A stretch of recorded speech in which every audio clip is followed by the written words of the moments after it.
السلام عليكم ورحمة الله وبركاته. الحمد لله وحده والصلاة والسلام على من لا نبي بعده. أما بعد فأعوذ بالله من الشيطان الرجيم. بسم الله الرحمن الرحيم. قل هل يستوي الذين يعلمون والذين لا يعلمون. وقال النبي صلى الله عليه وسلم طلب العلم فريضة على كل مسلم ومسلمة، أو كما قال عليه السلام.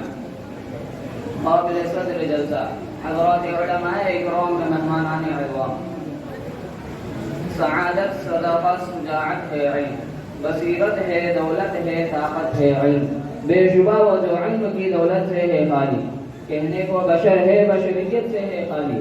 آج میں آپ حضرات کے سامنے علم کی فضیلت کے بارے میں چند باتیں پیش کرنا چاہتا ہوں۔ بزرگ اور دوستو، علم بہت بڑی دولت ہے اور خدا کی نعمت ہے۔ علم انبیاء کی میراث ہے اور مال فرعون، نامان، شداد، نمرون، قارون کی میراث ہے۔ علم خرچ کرنے سے گھٹتا ہے اور مال خرچ کرنے سے بڑھتا ہے اور مال خرچ کرنے سے گھٹتا ہے۔ علم والے کی حفاظت کرتا ہے اور مال کی حفاظت کرنا پڑتا ہے۔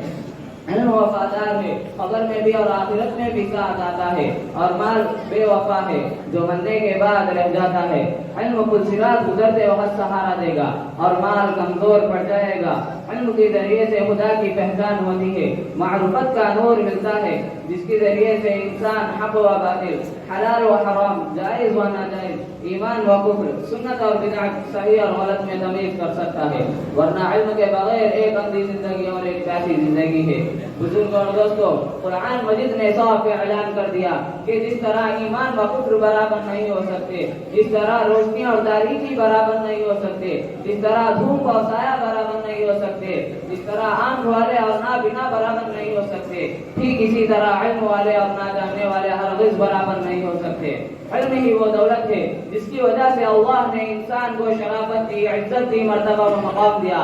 حضرت آدم علیہ السلام کا مقام علم ہی کی بنیاد پر بڑا تھا۔ فرشتوں کو آدم علیہ السلام کے سامنے سجدہ کرنا علم کی وجہ سے تھا۔ جس طرح دوسرے نبیوں کے معجزے ہیں، ان میں سے سب سے بڑا آپ صلی اللہ علیہ وسلم کا معجزہ وہ علم ہے۔ لقب تو امید تھا، مگر آپ صلی اللہ علیہ وسلم نے علم کا دریا و سمندر بہا دیا۔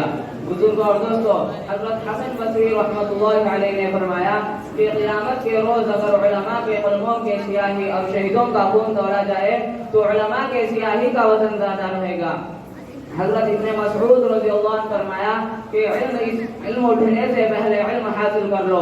خدا کی قسم، جو لوگ شہید ہوئے ہیں وہ قیامت کے روز علماء کی فضیلت اور ان کے درجوں کو دیکھیں گے تو ان کی خواہش ہوگی کہ کاش وہ بھی عالم ہوتے۔